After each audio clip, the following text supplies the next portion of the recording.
ako to. Sagot. Dilim dito. To! Asa ka to? Kung dilim. Ilaw nga. Oh, to! Dito ka pala sumasagot. Please. Diyos ko to, wala pati may ilaw. Itim-itim mo lang ako na makikita niyan. Ay, ano ka ba? Tabi ng bunganga mo ha. Tsaka, mahal-mahal ng kuryente ngayon ha. Diyos ko, ilaw lang to. Diyos ko naman. Ano? Kamusta naman yung klase mo ngayon? Ayun nga to eh. Diyos ko, graduating na kami. So nag-orientation kami ngayon kung anong balak namin gawin sa buhay. Ano bang magandang gawin sa buhay? Diyos ko, graduate pa lang ako, walang plano eh. Ay, yung gitara mo. Gitara? To, kailangan natin pera. Walang pera sa gitara. Eh, ako naman may sahod naman ako. Diyos ko, ito nakakahiya kasi. Siyempre, gusto ko rin tumulong sa'yo, di ba? Hindi, huwag mong isipin yun. Ako ba? Ay, ako naman na may trabaho eh. Kung ako sa'yo, mag-focus ka lang sa, sa passion mo na yan. Passion kasi, di mo rin papakain ng passion na yan. Alam mo, ibinibigay niya yung saya na gustong-gusto mo. Ako, hindi ko kayang gawin yan. Kasi ako, nakapokus kasi ako sa trabaho noon eh.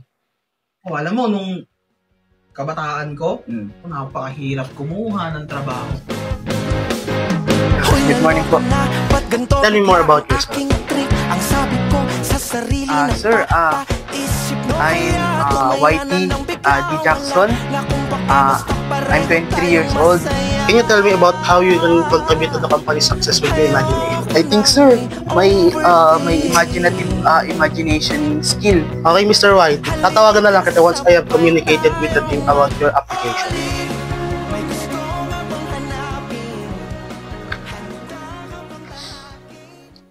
Alam mo, Mr. Whitey, masyado kang maitim para sa pangalan. Joke lang! Alam ko naman, naniniwala naman ako na maputi yan sa budhi mo. Actually, hindi ako gaano tumitingin sa mga information sa resume. No? I want to talk to the person from the bottom of his heart. Huwag kang kabahan. Inhale. Exhale. No? So, unang-una, ang gusto ko lang naman malaman ay isang bagay lang. Willing ka bang matuto? Yes, sir. I'm willing to learn, sir. Because I believe, sir, that willingness to learn is willingness to achieve or get more skills, sir. Yun naman pala eh. I love the spirit. I really, really love that. I need that in my company. But still,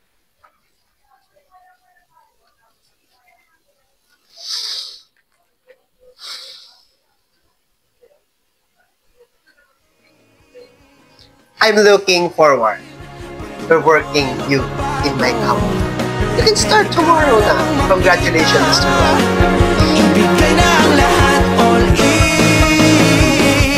Gusto, ang haba ng kwento mo. Tama na nga muna. Ano ba ulam natin yan? Nagugutom ako eh. Ayun, merong sa kusina, may sinigang doon. Sige. Sinigang na kotse. Anak nang.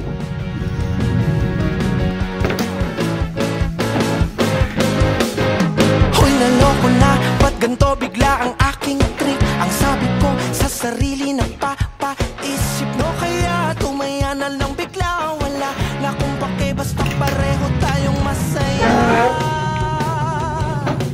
Ayoko nang i-overthink. Mag-apply ang trabaho to. Sige to, dala na lang kita na pasaluma mamaya, ha? Sige. Mr. Carlo O. Jackson. Seems familiar, huh? Are you somehow related to Mr. Whitey D. Jackson? Yes, sir. I'm actually his nephew and he is the one who refers me to this company, sir. Ikaw nga. Actually, wag na natin itong anuhin. Yung tito mo, sobrang galing niya sa kumpanya ko. Siyempre, nagbabago. Nalipat na siya. Pero, sobrang laking tulong niya sa company ko. Ito isa lang talaga yung tatanggapin namin ngayong naghahanap kami ng another position para sa position na to. Ikaw na lang. Huwag na natin isipin yung iba dun sa labas. Okay lang ba yon? Sir, okay lang naman sir, pero I think mas okay kung ibigay niyo siya sa naunang na-interview niya sir, yung babae sir. Kasi parang feel ko mas deserve niya po yung position na to sir. Are you sure? Ito, minsan lang to. Once in a lifetime lang to. Sure ka na bibigay mo sa kanya? Yes sir, siya na po ako dun sir. Kasi nung nakita ko po siya, I think hard worker talaga siya and kailangan niya yung position na to. Kung ikaw, basta, ikaw nang bahala. Yes sir. Ano lang sir, pwede po makingi ng favor sir. Okay. Pwede po bang makuha yung contact info ng babae sir? Sure. Okay, ta. Ano ba yun? Please. Yes po sir, siya po yun sir. Basta, favor lang, ha? Kunyari, hindi nag-occur yung pinag-usapan natin ngayon. Pero yung favor mo, siguro, nakakarating yan. Sige, once again. Thank you for having a good meeting with you, Mr. Jackson. Yes sir. Sige sir. Thank you so much.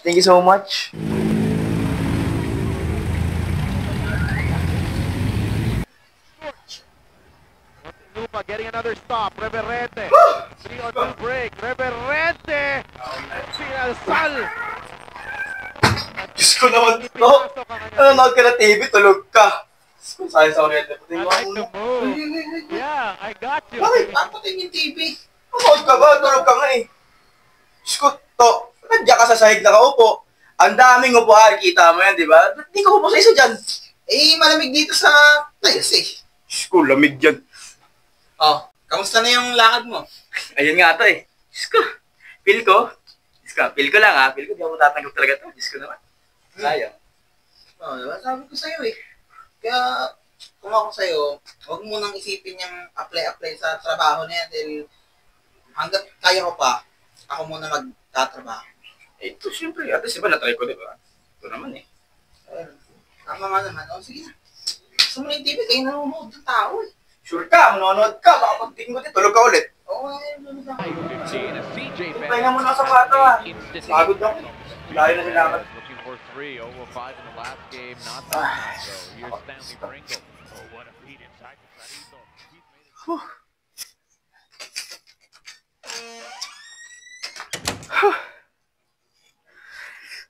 Buti naman, makakahiga na.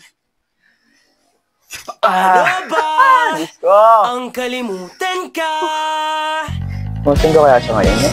Yan.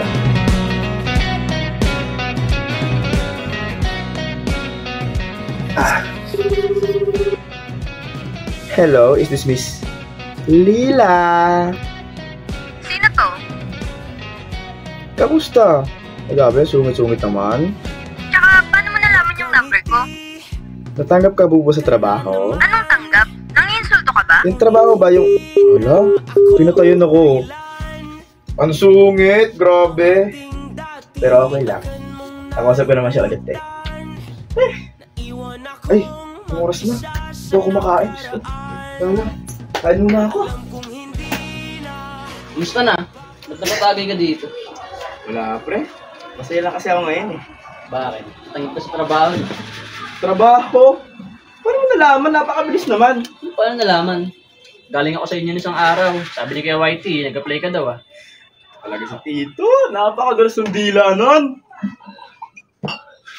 Pero ano nga, natanggap ko sa trabaho mo. Tsaka ba't may gitara dyan? Kala ko ba inuman lang? Wala, pre. Napakalungkot ko talaga ngayon. Diyos ko. Malungkot ka pa niyan, hanggat langit ka ang ngiti mo. Wala, pre. Tinamahan kasi ako eh.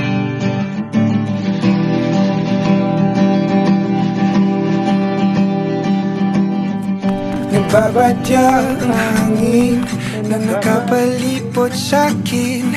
Tila merong payawatig, ako'y nananapig. Di naman napilitan, kusa na lang naramdaman. Di Ba yan? Mamadali yung tao eh. Kulay ng kalawakan, iba sa paligid umawit-awit. Natutulala sa nakakaakit-akit mo. Tinatangi, napapangiti mo ang aking puso. Giliw, di mapigil ang puso. Ang damdamin ko, mukhang mapapaamin mo.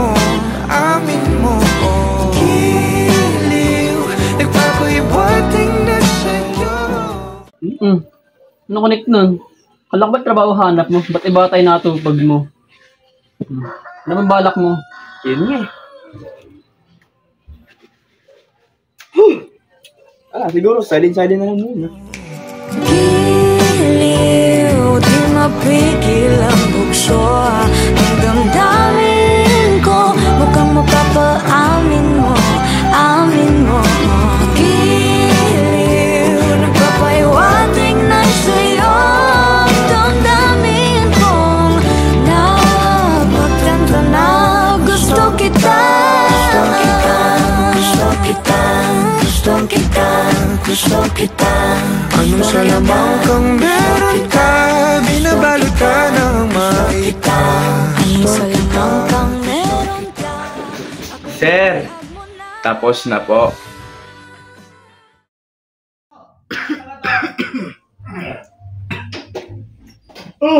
Diyan ka na sa kwarto mo. Hindi sumasagot dyan. Ang ginagawa mo, ano yan? Mga bills. Ito yung mga papel na nabayaran natin tsaka yung mga babayaran ko susunod. Nilista ko lang. Ito to.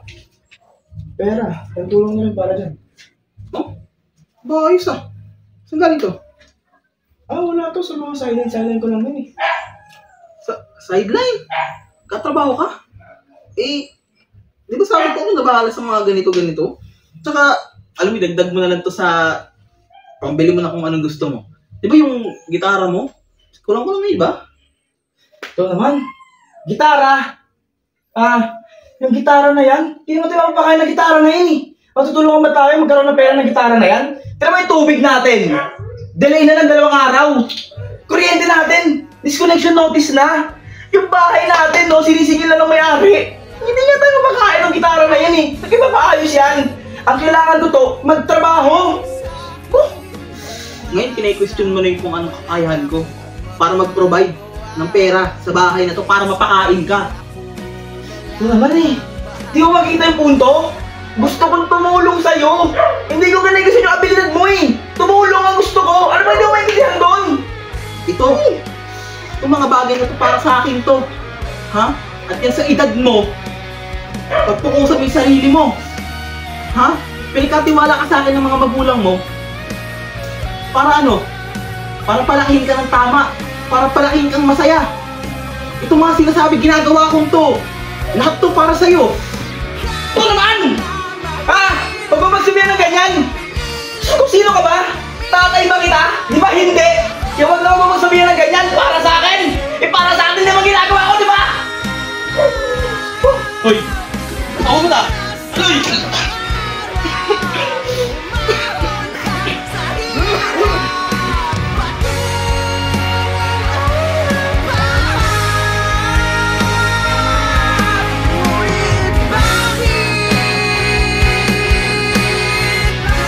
Dito ka pala, kanina pa kita hinahanap. Di mo ba nabalitaan? Si Kuya Whitey. Ang mga titig nila nilabay sa'kin, umaasa, wala na akong magagawa. Alas hindi ako na lang bahala. Kamusta? Mag-aanim na buwan na mula nung mamatay si Tito ah. Anong plano mo? Hanggang dito ka na lang ba? Paano na yung future natin kung nagmumukpo ka na lang dyan? Ako na lang ba magtatrabaho para sa ating dalawa? Kung di naman dahil sa akin, di ka makakapasok dyan, di ba?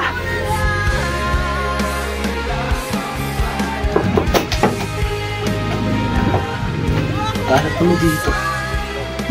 Ba't to? Dilim pa sa kwarto mo. Ano ba to? Ginagawa mo dito. Gusto na. Tagal natin din nagkita ah. Sabi din ni Lilia, di ka rin niya makontak. Pero alam mo no, sabi nga nung isang sikat na philosopher dati, it's not what happens to us, but how we respond that matters. Kaya ako sa'yo pre, balik ka man dati mong buhay, maghanap ulit ng trabaho, labas-labas ka. Dating buhay?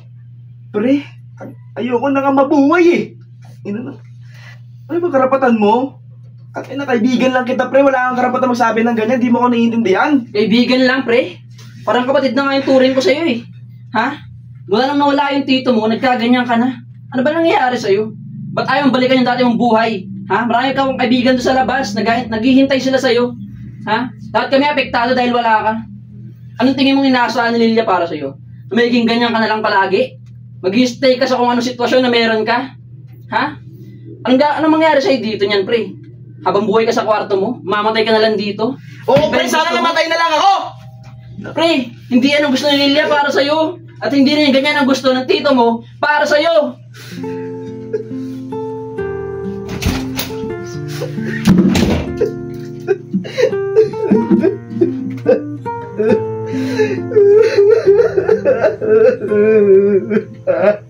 Pinipili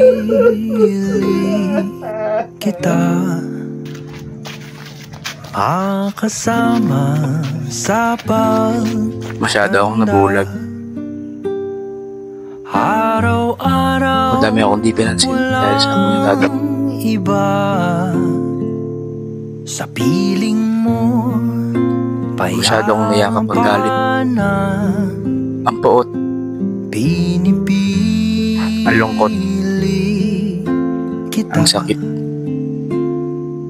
Hindi ko napansin.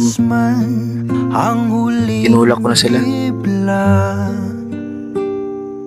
At kung ang alaala Ngayon ko lang napagtanto mabubura, panata kung kailan huli na. Hanapin ka, pinipili kita na walang pangangamba. Aking ipadarama hanggang sa aking huling paghinga.